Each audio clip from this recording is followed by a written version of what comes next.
नमस्कार दोस्तों, आपका स्वागत है हमारे YouTube चैनल पर। आज का यह वीडियो भगवद गीता के 18 अध्यायों की सीरीज का 18वां वीडियो है। भगवद गीता के अध्याय 18 का नाम है मोक्ष संन्यास योग। अगर आपने अभी तक भगवद गीता के हमारे पिछले वीडियोस को नहीं देखा है तो आप डिस्क्रिप्शन में दिए गए लिंक पर क्लिक करके देख सकते हैं। तो चलिए शुरू करते हैं। अर्जुन बोले, हे महाबाहो, हे अंतर्यामिन, हे वासुदेव, मैं संन्यास और त्याग के तत्व को पृथक पृथक जानना चाहता हूँ। श्री भगवान बोले, कितने ही पंडित जन तो काम्य कर्मों के, स्त्री, पुत्र और धन आदि प्रिय वस्तुओं की प्राप्ति के लिए तथा रोग संकट आदि की निवृत्ति के लिए जो यज्ञ, दान, तप और उपासना आदि कर्म किए जाते हैं, उनका नाम काम्य कर्म है। त्याग को संन्यास समझते हैं तथा दूसरे विचार कुशल पुरुष सब कर्मों के फल के त्याग को ईश्वर की भक्ति, देवताओं का पूजन, माता पितादि गुरुजनों की सेवा, यज्ञ, दान और तप तथा वर्णाश्रम के अनुसार आजीविका द्वारा गृहस्थ का निर्वाह एवं शरीर संबंधी खानपान इत्यादि जितने कर्तव्य कर्म हैं, उन सब में इस लोक और परलोक की संपूर्ण कामनाओं के त्याग का नाम सब कर्मों के फल का त्याग है, त्याग कहते हैं। कई एक विद्वान ऐसा कहते हैं कि कर्म मात्र दोषयुक्त हैं, इसलिए त्यागने के योग्य हैं, और दूसरे विद्वान यह कहते हैं कि यज्ञ, दान और तपरूप कर्म त्यागने योग्य नहीं हैं। हे पुरुष श्रेष्ठ अर्जुन, संन्यास और त्याग, इन दोनों में से पहले त्याग के विषय में तू मेरा निश्चय सुन, क्योंकि त्याग सात्विक, राजस और तामस भेद से 3 प्रकार का कहा गया है। यज्ञ, दान और तपरूप कर्म त्याग करने के योग्य नहीं है, बल्कि वह तो अवश्य कर्तव्य है, क्योंकि यज्ञ, दान और तप ये तीनों ही कर्म बुद्धिमान पुरुषों को, वह मनुष्य बुद्धिमान है जो फल और आसक्ति को त्याग कर केवल भगवदर्थ कर्म करता है, पवित्र करने वाले हैं। इसलिए हे पार्थ, इन यज्ञ, दान और तपरूप कर्मों को तथा और भी संपूर्ण कर्तव्य कर्मों को आसक्ति और फलों का त्याग करके अवश्य करना चाहिए। यह मेरा निश्चय किया हुआ उत्तम मत है। निषिद्ध और काम्य कर्मों का तो स्वरूप से त्याग करना उचित ही है, परंतु नियत कर्म का, इसी अध्याय के श्लोक 48 की टिप्पणी में इसका अर्थ देखना चाहिए, स्वरूप से त्याग करना उचित नहीं है।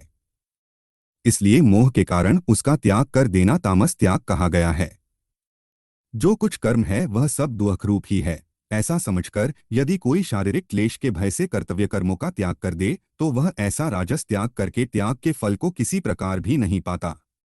हे अर्जुन, जो शास्त्र विहित कर्म करना कर्तव्य है, इसी भाव से आसक्ति और फल का त्याग करके किया जाता है, वही सात्विक त्याग माना गया है।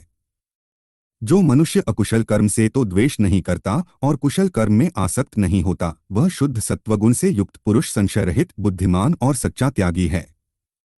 क्योंकि शरीरधारी किसी भी मनुष्य द्वारा संपूर्णता से सब कर्मों का त्याग किया जाना शक्य नहीं है, इसलिए जो कर्मफल त्यागी है वही त्यागी है, यह कहा जाता है। कर्मफल का त्याग न करने वाले मनुष्यों के कर्मों का तो अच्छा, बुरा और मिला हुआ, ऐसे 3 प्रकार का फल मरने के पश्चात अवश्य होता है, किंतु कर्मफल का त्याग कर देने वाले मनुष्यों के कर्मों का फल किसी काल में भी नहीं होता। 12 कर्मों के होने में सांख्य सिद्धांत का कथन। हे महाबाहो, संपूर्ण कर्मों की सिद्धि के ये 5 हेतु कर्मों का अंत करने के लिए उपाय बतलाने वाले सांख्य शास्त्र में कहे गए हैं, उनको तू मुझसे भली भांति जान। इस विषय में अर्थात कर्मों की सिद्धि में अधिष्ठान, जिसके आश्रय कर्म किए जाएं, उसका नाम अधिष्ठान है, और कर्ता तथा भिन्न भिन्न प्रकार के करण, जिन जिन इंद्रियादिकों और साधनों द्वारा कर्म किए जाते हैं, उनका नामकरण है, एवं नाना प्रकार की अलग अलग चेष्टाएं, और वैसे ही 5वां हेतु दैव, पूर्वकृत शुभाशुभ कर्मों के संस्कारों का नाम दैव है। मनुष्य मन, वाणी और शरीर से शास्त्रानुकूल अथवा विपरीत जो कुछ भी कर्म करता है, उसके ये 5 कारण हैं। परंतु ऐसा होने पर भी जो मनुष्य अशुद्ध बुद्धि, सत्संग और शास्त्र के अभ्यास से तथा भगवदर्थ कर्म और उपासना के करने से मनुष्य की बुद्धि शुद्ध होती है, इसलिए जो उपर्युक्त साधनों से रहित है उसकी बुद्धि अशुद्ध है, ऐसा समझना चाहिए। होने के कारण उस विषय में यानी कर्मों के होने में केवल शुद्ध स्वरूप आत्मा को कर्ता समझता है, वह मलिन बुद्धि वाला अज्ञानी यथार्थ नहीं समझता। जिस पुरुष के अंतःकरण में मैं करता हूँ ऐसा भाव नहीं है तथा जिसकी बुद्धि सांसारिक पदार्थों में और कर्मों में लिपायमान नहीं होती, वह पुरुष इन सब लोकों को मारकर भी वास्तव में न तो मरता है और न पाप से बंधता है। जैसे अग्नि, वायु और जल द्वारा प्रारब्धवश किसी प्राणी की हिंसा होती देखने में आए तो भी वह वास्तव में हिंसा नहीं है, वैसे ही जिस पुरुष का देह में अभिमान नहीं है और स्वार्थरहित केवल संसार के हित के लिए ही जिसकी संपूर्ण क्रियाएं होती हैं, उस पुरुष के शरीर और इंद्रियों द्वारा यदि किसी प्राणी की हिंसा होती हुई लोक दृष्टि में देखी जाए तो भी वह वास्तव में हिंसा नहीं है, क्योंकि आसक्ति, स्वार्थ और अहंकार के न होने से किसी प्राणी की हिंसा हो ही नहीं सकती तथा बिना कर्तृत्वाभिमान के किया हुआ कर्म वास्तव में अकर्म ही है, इसलिए वह पुरुष पाप से नहीं बंधता। ज्ञाता, जानने वाले का नाम ज्ञाता है। ज्ञान, जिसके द्वारा जाना जाए उसका नाम ज्ञान है। और ज्ञेय, जानने में आने वाली वस्तु का नाम ज्ञेय है। ये तीनों प्रकार की कर्म प्रेरणा हैं और कर्ता, कर्म करने वाले का नाम कर्ता है। करण, जिन साधनों से कर्म किया जाए उनका नाम करण है तथा क्रिया, करने का नाम क्रिया है। ये तीनों प्रकार का कर्म संग्रह है 18। तीनों गुणों के अनुसार ज्ञान, कर्म, कर्ता, बुद्धि, धृति और सुख के पृथक पृथक भेद। गुणों की संख्या करने वाले शास्त्र में ज्ञान और कर्म तथा कर्ता गुणों के भेद से तीन तीन प्रकार के ही कहे गए हैं, उनको भी तुम मुझसे भली भांति सुन। जिस ज्ञान से मनुष्य पृथक पृथक सब भूतों में एक अविनाशी परमात्म भाव को विभागरहित संभाव से स्थित देखता है, उस ज्ञान को तू सात्विक जान।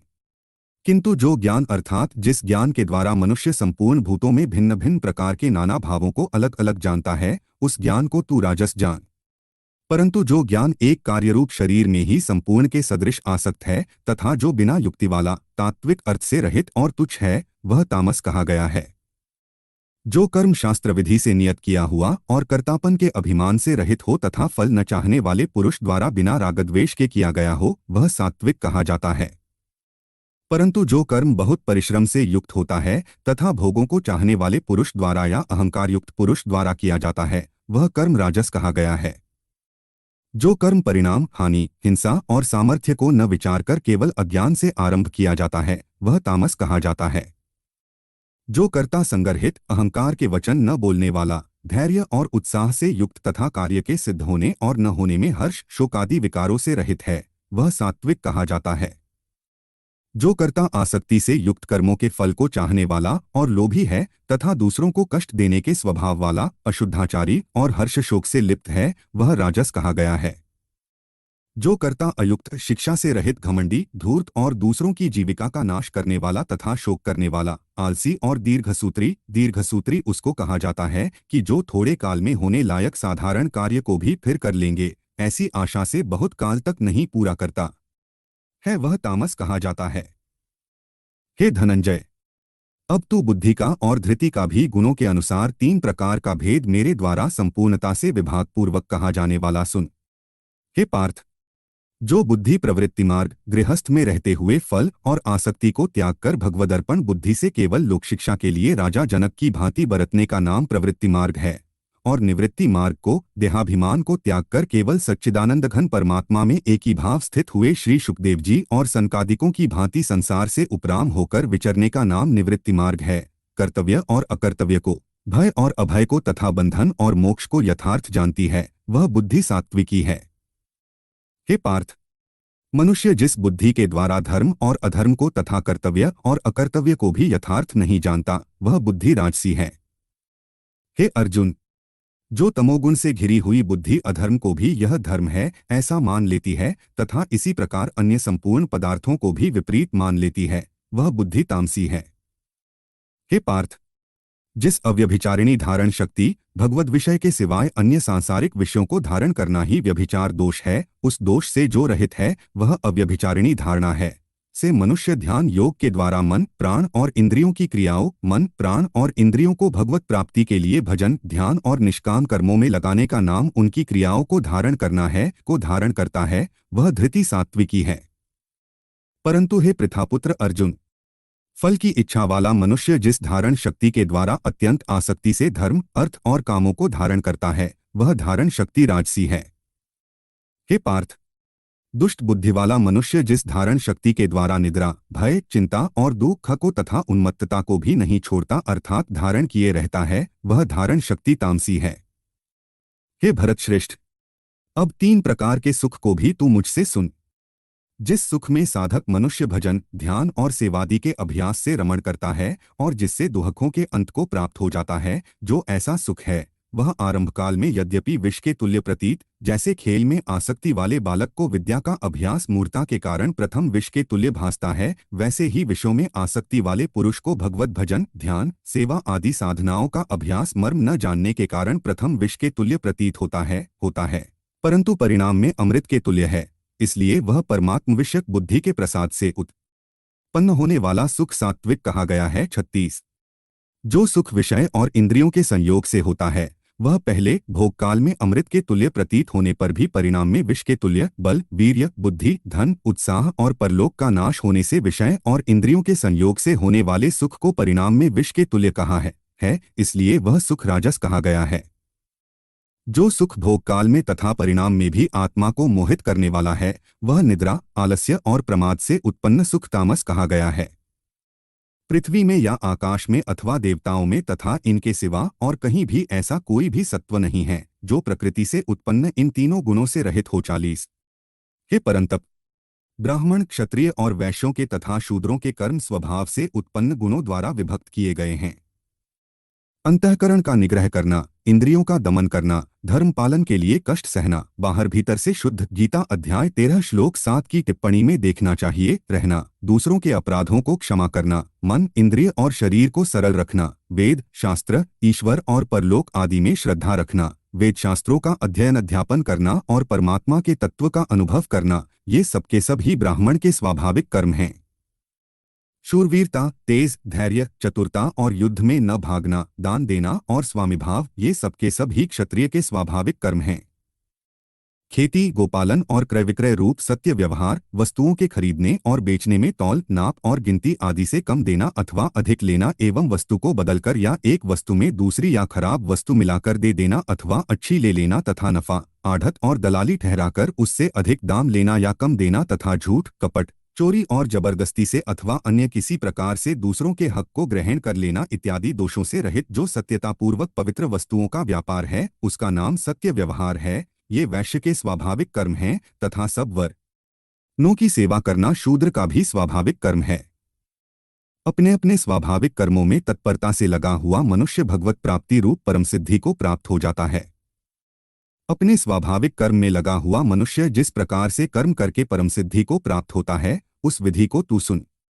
जिस परमेश्वर से संपूर्ण प्राणियों की उत्पत्ति हुई है और जिससे यह समस्त जगत व्याप्त है, जैसे बर्फ जल से व्याप्त है, वैसे ही संपूर्ण संसार सच्चिदानंदघन परमात्मा से व्याप्त है। उस परमेश्वर की अपने स्वाभाविक कर्मों द्वारा पूजा करके, जैसे पतिव्रता स्त्री पति को सर्वस्व समझकर पति का चिंतन करती हुई पति के आज्ञानुसार पति के ही लिए मन, वाणी, शरीर से कर्म करती है, वैसे ही परमेश्वर को ही सर्वस्व समझकर परमेश्वर का चिंतन करते हुए परमेश्वर की आज्ञा के अनुसार मन, वाणी और शरीर से परमेश्वर के ही लिए स्वाभाविक कर्तव्य कर्म का आचरण करना, कर्म द्वारा परमेश्वर को पूजना है। मनुष्य परम सिद्धि को प्राप्त हो जाता है। अच्छी प्रकार आचरण किए हुए दूसरे के धर्म से गुणरहित भी अपना धर्म श्रेष्ठ है, क्योंकि स्वभाव से नियत किए हुए स्वधर्मरूप कर्म को करता हुआ मनुष्य पाप को नहीं प्राप्त होता। अतएव हे कुंती पुत्र, दोषयुक्त होने पर भी सहज कर्म, प्रकृति के अनुसार शास्त्र विधि से नियत किए हुए वर्णाश्रम के धर्म और सामान्य धर्मरूप स्वाभाविक कर्म हैं, उनको ही यहाँ स्वधर्म, सहज कर्म, स्वकर्म, नियत कर्म, स्वभावज कर्म, स्वभावनियत कर्म इत्यादि नामों से कहा है, को नहीं त्यागना चाहिए, क्योंकि धुएं से अग्नि की भांति सभी कर्म किसी न किसी दोष से युक्त हैं। सर्वत्र आसक्तिरहित बुद्धि वाला, स्पृहारहित और जीते हुए अंतःकरण वाला पुरुष सांख्य योग के द्वारा उस परम नैष्कर्म्य सिद्धि को प्राप्त होता है जो कि ज्ञान योग की परानिष्ठा है। उस नैष्कर्म्य सिद्धि को जिस प्रकार से प्राप्त होकर मनुष्य ब्रह्मा को प्राप्त होता है, उस प्रकार को हे कुंती पुत्र, तू संक्षेप में ही मुझसे समझ। विशुद्ध बुद्धि से युक्त तथा हल्का, सात्विक और नियमित भोजन करने वाला, शब्दादि विषयों का त्याग करके एकांत और शुद्ध देश का सेवन करने वाला, सात्विक धारण शक्ति के इसी अध्याय के श्लोक 33 में जिसका विस्तार है, द्वारा अंतःकरण और इंद्रियों का संयम करके मन, वाणी और शरीर को वश में कर लेने वाला, रागद्वेष को सर्वथा नष्ट करके भलीभांति दृढ़ वैराग्य का आश्रय लेने वाला तथा अहंकार, बल, घमंड, काम, क्रोध और परिग्रह का त्याग करके निरंतर ध्यान योग के परायण रहने वाला, ममता रहित और शांतियुक्त पुरुष सच्चिदानंद घन ब्रह्म में अभिन्न भाव से स्थित होने का पात्र होता है। 51 फिर वह सच्चिदानंद घन ब्रह्मा में एक ही भाव से स्थित प्रसन्न मन वाला योगी न तो किसी के लिए शोक करता है और न किसी की आकांक्षा ही करता है। ऐसा समस्त प्राणियों में संभाव वाला गीता अध्याय 6 श्लोक 29 में देखना चाहिए। योगी मेरी पराभक्ति को, जो तत्व ज्ञान की पराकाष्ठा है तथा जिसको प्राप्त होकर और कुछ जानना बाकी नहीं रहता, वही यहाँ पराभक्ति, ज्ञान की परानिष्ठा, परम नैष्कर्म सिद्धि और परम सिद्धि इत्यादि नामों से कही गई है, प्राप्त हो जाता है। उस पराभक्ति के द्वारा वह मुझ परमात्मा को, मैं जो हूँ और जितना हूँ, ठीक वैसा का वैसा तत्व से जान लेता है तथा उस भक्ति से मुझको तत्व से जानकर तत्काल ही मुझ में प्रविष्ट हो जाता है। 55 मेरे परायण हुआ कर्मयोगी तो संपूर्ण कर्मों को सदा करता हुआ भी मेरी कृपा से सनातन अविनाशी परमपद को प्राप्त हो जाता है। सब कर्मों को मन से मुझ में अर्पण करके, गीता अध्याय 9 श्लोक 27 में जिसकी विधि कही है, तथा संबुद्धि रूप योग को अवलंबन करके मेरे परायण और निरंतर मुझ में चित्तवाला हो। उपर्युक्त प्रकार से मुझ में चित्तवाला होकर तू मेरी कृपा से समस्त संकटों को अनायास ही पार कर जाएगा, और यदि अहंकार के कारण मेरे वचनों को न सुनेगा तो नष्ट हो जाएगा, अर्थात परमार्थ से भ्रष्ट हो जाएगा। जो तू अहंकार का आश्रय लेकर यह मान रहा है कि मैं युद्ध नहीं करूंगा, तो तेरा यह निश्चय मिथ्या है, क्योंकि तेरा स्वभाव तुझे जबरदस्ती युद्ध में लगा देगा। हे कुंती पुत्र, जिस कर्म को तू मोह के कारण करना नहीं चाहता, उसको भी अपने पूर्वकृत स्वाभाविक कर्म से बंधा हुआ परवश होकर करेगा। हे अर्जुन, शरीर रूप यंत्र में आरूढ़ हुए संपूर्ण प्राणियों को अंतर्यामी परमेश्वर अपनी माया से उनके कर्मों के अनुसार भ्रमण कराता हुआ सब प्राणियों के हृदय में स्थित है। हे भारत, तू सब प्रकार से उस परमेश्वर की ही शरण में लज्जा, भय, मान, बड़ाई और आसक्ति को त्याग कर एवं शरीर और संसार में अहंता, ममता से रहित होकर एक परमात्मा को ही परम आश्रय, परम गति और सर्वस्व समझना तथा अनन्य भाव से अतिशय श्रद्धा, भक्ति और प्रेम पूर्वक निरंतर भगवान के नाम, गुण, प्रभाव और स्वरूप का चिंतन करते रहना एवं भगवान का भजन स्मरण करते हुए ही उनके आज्ञा अनुसार कर्तव्य कर्मों का निःस्वार्थ भाव से केवल परमेश्वर के लिए आचरण करना, यह सब प्रकार से परमात्मा के ही शरण होना है। जा, उस परमात्मा की कृपा से ही तू परम शांति को तथा सनातन परमधाम को प्राप्त होगा। इस प्रकार यह गोपनीय से भी अति गोपनीय ज्ञान मैंने तुमसे कह दिया। अब तू इस रहस्ययुक्त ज्ञान को पूर्णतया भली भांति विचार कर, जैसे चाहता है वैसे ही कर। संपूर्ण गोपनीयों से अति गोपनीय मेरे परम रहस्ययुक्त वचन को तू फिर भी सुन। तू मेरा अतिशय प्रिय है, इससे यह परम हितकारक वचन मैं तुझसे कहूंगा। हे अर्जुन, तू मुझ में मनवाला हो, मेरा भक्त बन, मेरा पूजन करने वाला हो और मुझको प्रणाम कर।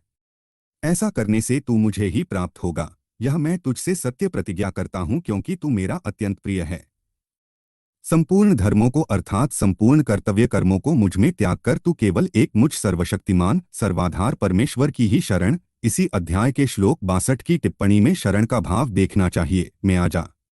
मैं तुझे संपूर्ण पापों से मुक्त कर दूंगा, तू शोक मत कर। 66 तुझे यह गीत रूप रहस्यमय उपदेश किसी भी काल में न तो तपरहित मनुष्य से कहना चाहिए, न भक्ति, वेद, शास्त्र और परमेश्वर तथा महात्मा और गुरुजनों में श्रद्धा, प्रेम और पूज्य भाव का नाम भक्ति है रहित से, और न बिना सुनने की इच्छा वाले से ही कहना चाहिए, तथा जो मुझ में दोषदृष्टि रखता है उससे तो कभी भी नहीं कहना चाहिए। जो पुरुष मुझ में परम प्रेम करके इस परम रहस्ययुक्त गीता शास्त्र को मेरे भक्तों में कहेगा, वह मुझको ही प्राप्त होगा, इसमें कोई संदेह नहीं है। उससे बढ़कर मेरा प्रिय कार्य करने वाला मनुष्य में कोई भी नहीं है, तथा पृथ्वी भर में उससे बढ़कर मेरा प्रिय दूसरा कोई भविष्य में होगा भी नहीं। जो पुरुष इस धर्म में हम दोनों के संवाद रूप गीता शास्त्र को पढ़ेगा, उसके द्वारा भी मैं ज्ञानयज्ञ गीता अध्याय 4 श्लोक 33 का अर्थ देखना चाहिए से पूजित होऊंगा, ऐसा मेरा मत है। जो मनुष्य श्रद्धायुक्त और दोषदृष्टि से रहित होकर इस गीता शास्त्र का श्रवण भी करेगा, वह भी पापों से मुक्त होकर उत्तम कर्म करने वालों के श्रेष्ठ लोकों को प्राप्त होगा। हे पार्थ, क्या इस गीता शास्त्र को तूने एकाग्रचित्त से श्रवण किया? और हे धनंजय, क्या तेरा अज्ञानजनित मोह नष्ट हो गया? अर्जुन बोले, हे अच्युत, आपकी कृपा से मेरा मोह नष्ट हो गया और मैंने स्मृति प्राप्त कर ली है। अब मैं संशय रहित होकर स्थिर हूँ, अतः आपकी आज्ञा का पालन करूंगा। संजय बोले, इस प्रकार मैंने श्री वासुदेव के और महात्मा अर्जुन के इस अद्भुत रहस्ययुक्त रोमांचकारक संवाद को सुना। श्री व्यास जी की कृपा से दिव्य दृष्टि पाकर मैंने इस परम गोपनीय योग को अर्जुन के प्रति कहते हुए स्वयं योगेश्वर भगवान श्री कृष्ण से प्रत्यक्ष सुना। हे राजन, भगवान श्री कृष्ण और अर्जुन के इस रहस्ययुक्त, कल्याणकारक और अद्भुत संवाद को पुनः पुनः स्मरण करके मैं बार बार हर्षित हो रहा हूँ। हे राजन, श्रीहरि, जिसका स्मरण करने से पापों का नाश होता है, उसका नाम हरि है, कि उस अत्यंत विलक्षण रूप को भी पुनः पुनः स्मरण करके मेरे चित्त में महान आश्चर्य होता है और मैं बार बार हर्षित हो रहा हूँ। हे राजन, जहाँ योगेश्वर भगवान श्री कृष्ण हैं और जहाँ गांडीव धनुषधारी अर्जुन है, वहीं पर श्री विजय, विभूति और अचल नीति है, ऐसा मेरा मत है। आज की इस कथा को हम यही विराम देते हैं। भगवद गीता के 18 अध्यायों की सीरीज यही समाप्त होती है। अगर आपने अभी तक भगवद गीता के हमारे पिछले वीडियोस को नहीं देखा है, तो आप डिस्क्रिप्शन में दिए गए लिंक पर क्लिक करके देख सकते हैं। धन्यवाद। इस वीडियो को देखने के लिए आपका बहुत बहुत धन्यवाद। हमें उम्मीद है कि यह वीडियो आपको पसंद आया होगा और आपने इससे कुछ नया सीखा होगा। अगर आपके पास इस वीडियो से संबंधित कोई सुझाव या प्रश्न है, तो कृपया हमें कमेंट बॉक्स में बताएं। हम आपके सभी सुझावों का स्वागत करते हैं। अगर आपको यह वीडियो पसंद आया तो कृपया लाइक करें और कमेंट ज़रूर करें, ताकि यह वीडियो ज़्यादा से ज़्यादा लोगों तक पहुंच सके। यदि आपने हमारे चैनल को सब्सक्राइब नहीं किया है, तो कृपया करके सब्सक्राइब करें, ताकि आप हमारे आने वाले सभी वीडियो को देख सकें और इस वीडियो को अपने दोस्तों और परिवार के साथ साझा करें। फिर मिलते हैं अगली वीडियो में। धन्यवाद।